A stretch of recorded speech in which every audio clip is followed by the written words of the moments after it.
Divorciada aos 26 anos. E agora? Bem, eu me chamo Jéssica Gerlane e tô aqui para mais um vídeo nesse canal.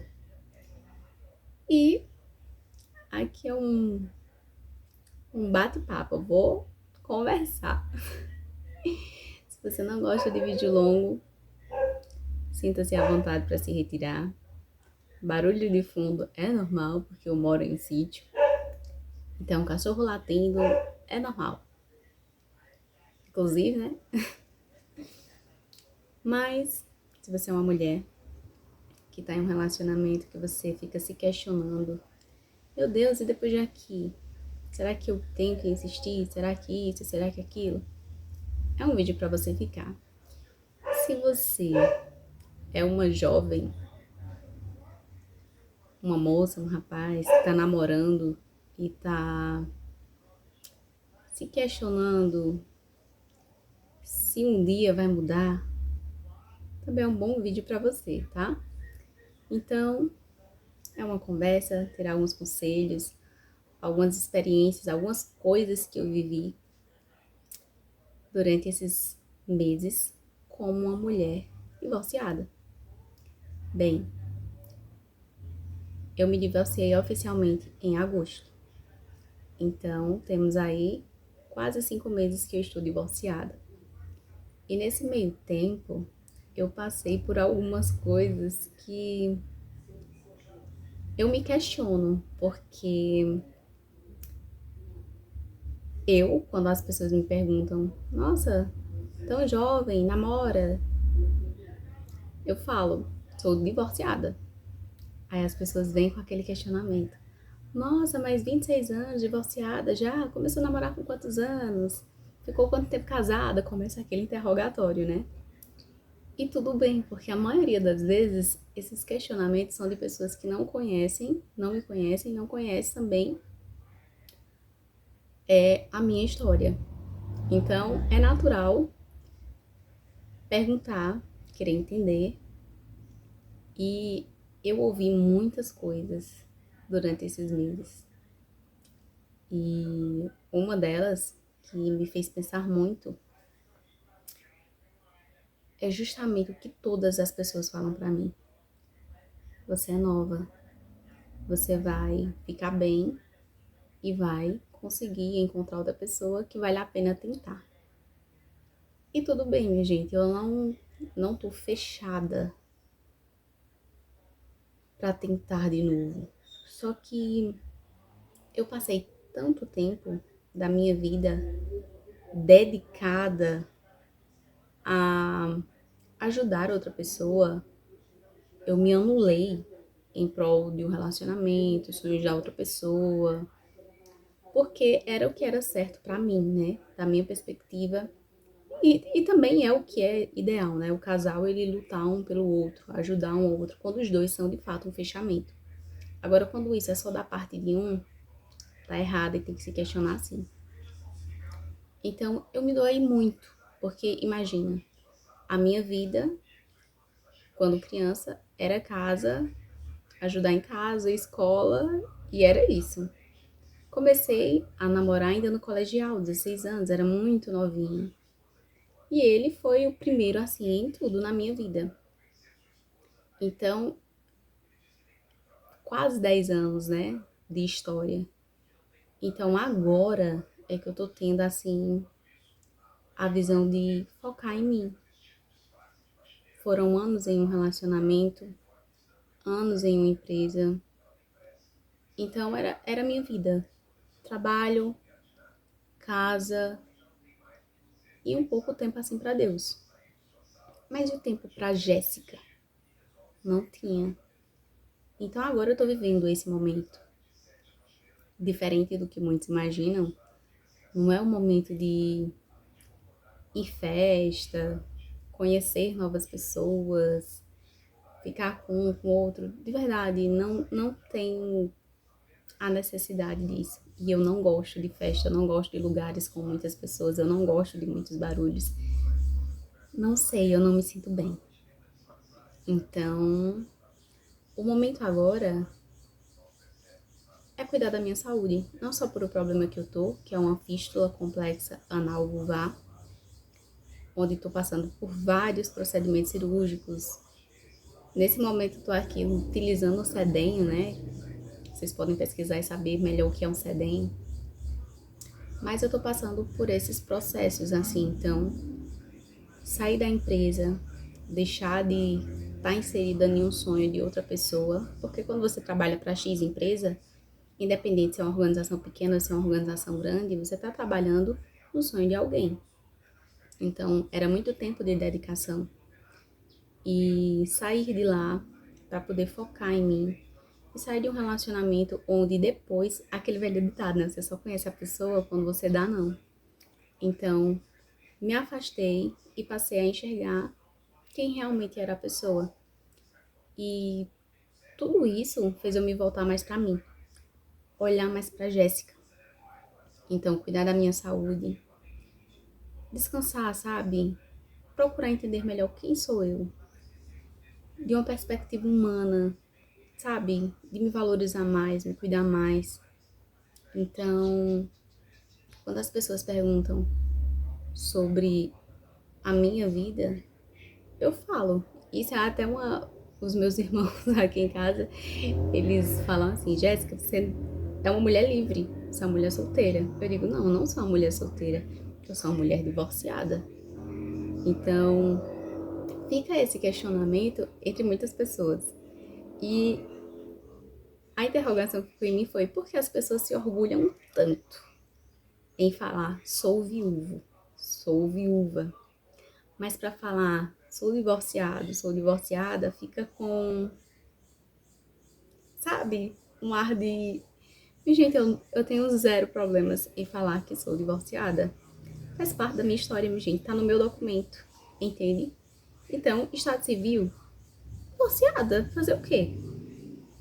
Solteiro é até você oficializar uma relação. Eu oficializei, eu casei.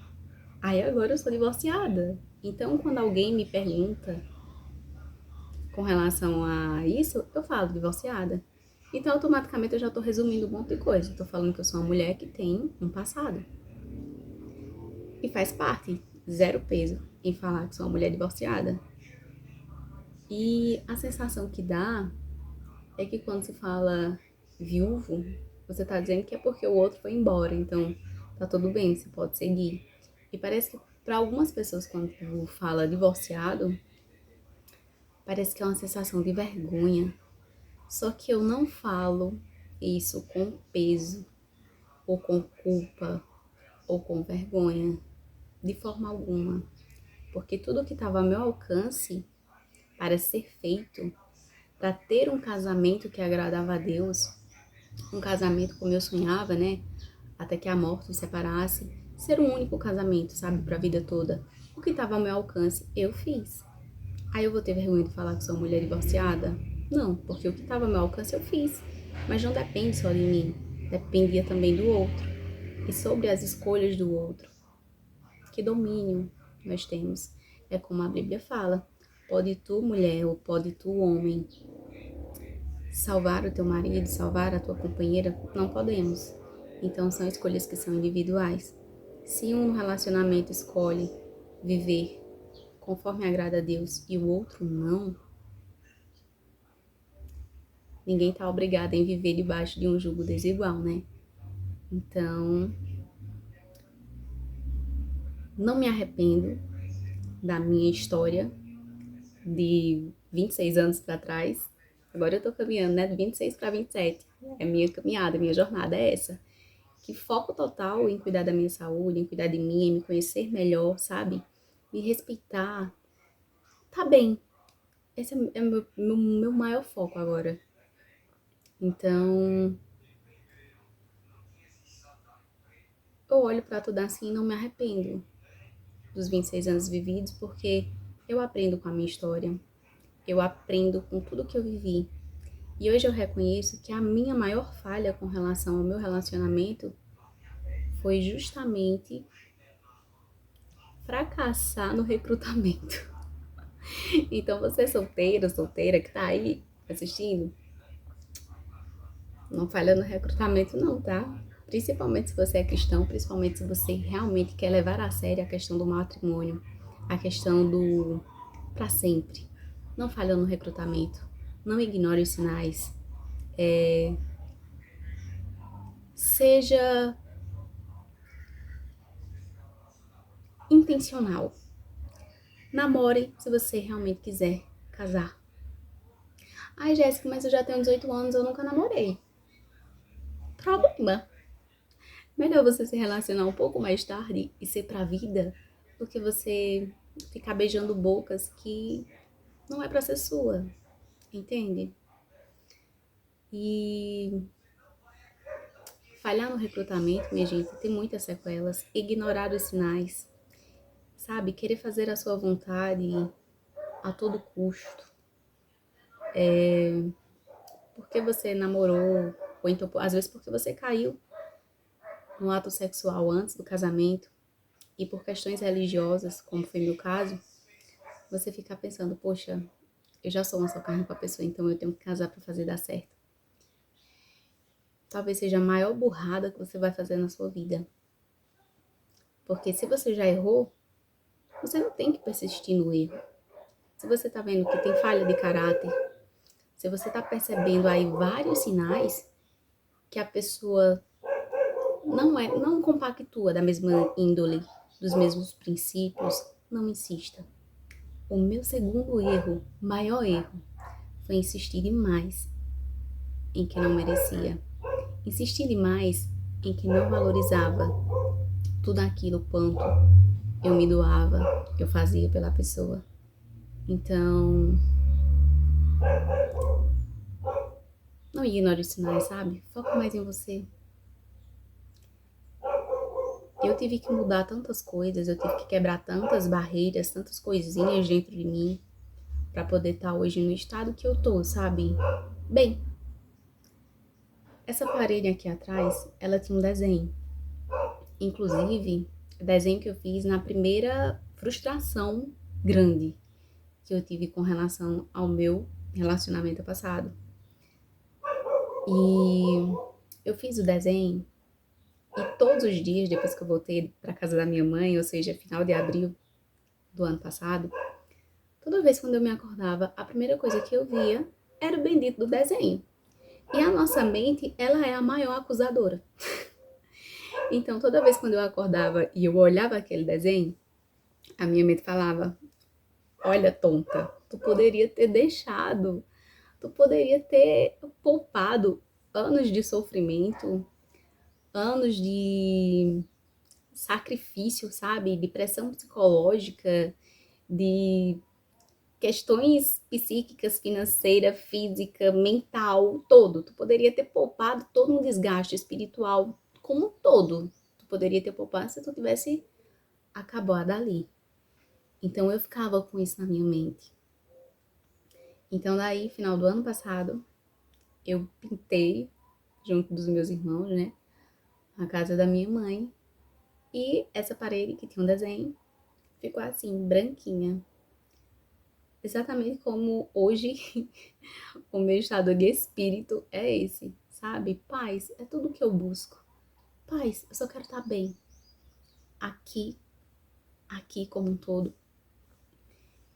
E confesso, não é fácil. Principalmente quando você mora, reside na mesma cidade, onde querendo ou não, as pessoas são conhecidas.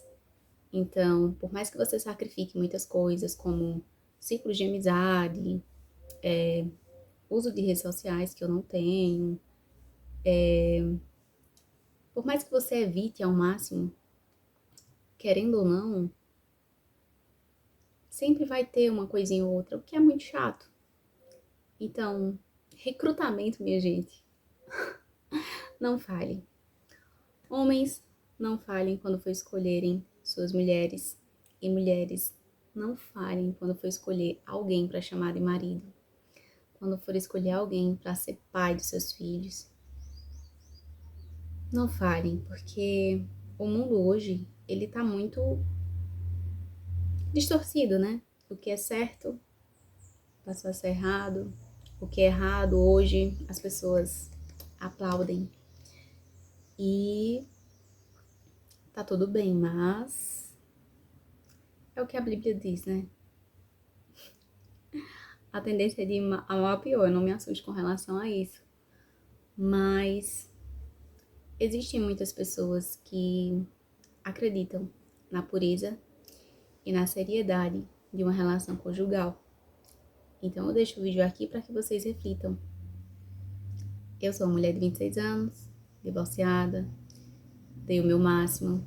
A minha história está nos meus livros, na coleção, simplesmente da minha perspectiva, onde tem o namoro, noiva e o casamento que eu irei lançar logo logo. E eu espero que a história ajude muitas vidas, mas como um todo é isso, minha gente. Inclusive, no meu terceiro livro eu falo um pouco sobre maldição hereditária, porque, minha gente, é bizarro. Assim como a minha mãe, eu tive relação sexual antes de casar com o primeiro namorado. Nos casamos, assim como a minha mãe com o meu pai. E assim como ela, eu também me divorciei na casa dos 20 e poucos anos. Então, imagina o gatilho dela receber de volta a filha dela na casa dela, praticamente na mesma idade que ela se divorciou do meu pai, lá atrás. Então, é complicada essa questão de maldição hereditária, mas como a Bíblia fala, né? Nós seremos tentados e será cobrado em nós até a terceira e quarta geração, sabe? As iniquidades. E de fato, eu me vi nesse papel. Assim como a minha mãe, errei e paguei. E assim como os meus avós, sabe? Eu me vejo um pouco assim com relação à minha avó. Firme em algumas coisas, porém permissivas em outras. Não era firme em algumas coisas. E nisso eu também falhei no meu casamento. Porque eu poderia ter me posicionado muito antes e eu não fiz. E eu também me arrependo disso, tá? Poderia. Lá no noivado. Mas tudo bem, né, minha gente? Faz parte da história. Pra tudo ter um propósito. E eu espero que tudo flua como tem que ser. E falando ainda sobre maldição hereditária, quando eu voltei para casa da minha mãe, essa foi uma das razões de pintar a casa, de mexer em alguns cômodos, porque minha gente, aqui tava muito pesado, muito pesado. Não só por estar voltando, mas não sei, um peso, um peso. Minha mãe tomando medicação, depressão, e era nítido. Eu não precisei ver laudo para saber que minha mãe não estava bem quando eu cheguei aqui. Porque o ambiente, ele fala por si só. Então, a casa muito suja, teia de aranha de, ó.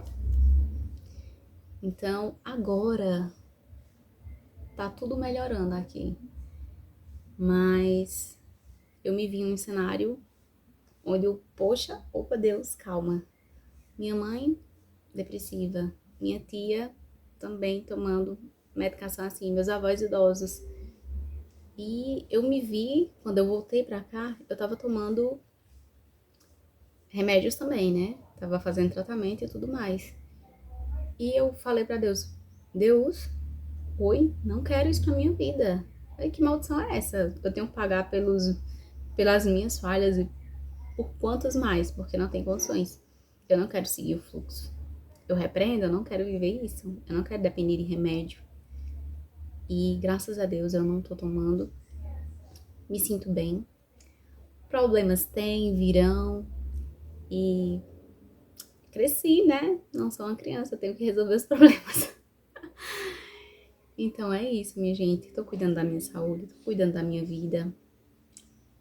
E deixo pra vocês que não falhem no recrutamento e não tenham medo de se posicionar com firmeza, sabe? Não tenha medo também de ser autoridade na sua vida e repreender aquilo que você não quer. Eu repreendi muito no meu casamento, que eu morria de medo do divórcio. Eu morria de medo de ser traída. E parece que quanto mais você teme a certas coisas, parece que com mais intensidade ela vem em sua vida. Comigo não foi diferente. Então, tudo aquilo que eu temia muito aconteceu. Por mais que eu orasse, por mais que eu jejuasse, por mais que eu consagrasse, por mais que eu fizesse campanha de oração, por mais que eu orasse com as mãos erguidas em cada cômodo da casa, o que eu temia aconteceu.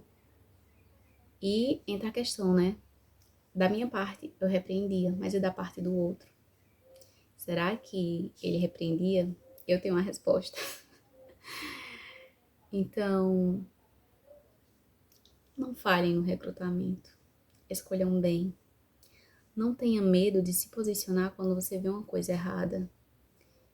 E mais, se você começou a namorar um namoro cristão, sabe? Um namoro respeitoso, e você percebeu falha no caráter, você percebeu que os princípios não se batem, o propósito, os caminhos ali são meio tortuosos, não fique esperando a mudança divina do outro, porque Deus ele pode sim mudar a história de qualquer pessoa. Só que Deus ele não é intruso. Ele só entra na vida de alguém, ele só muda a causa de alguém, a história de alguém, se a pessoa convidá-lo a fazer parte. E não é só convidar da boca para fora. Ai meu Deus, eu quero muito isso e aquilo. Poxa, o sacrifício diário, ele é seu. A renúncia diária é sua. O convite do Espírito Santo para morar na sua vida é seu. Só que não é porque você convidou que vai ser tudo facinho, sabe? As renúncias são suas. A luta é sua. A Bíblia fala que a luta é contra a nossa própria carne, contra principados e potestades. Então,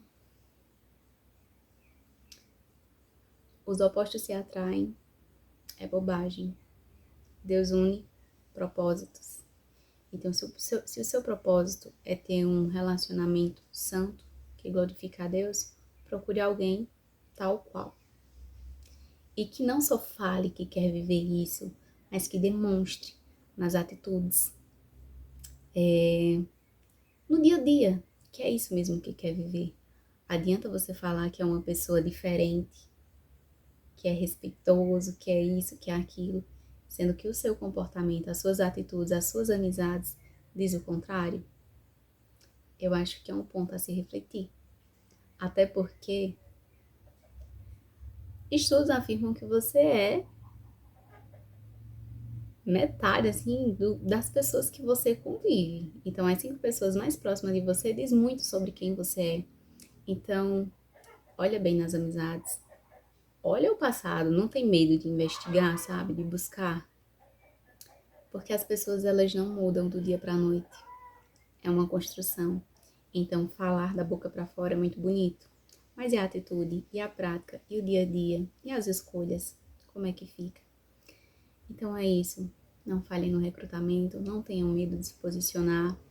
Sejam firmes às suas escolhas, aos seus princípios, ao seu propósito, ao seu chamado. É isso. Um beijo, fica com Deus e até o próximo vídeo. Tchau!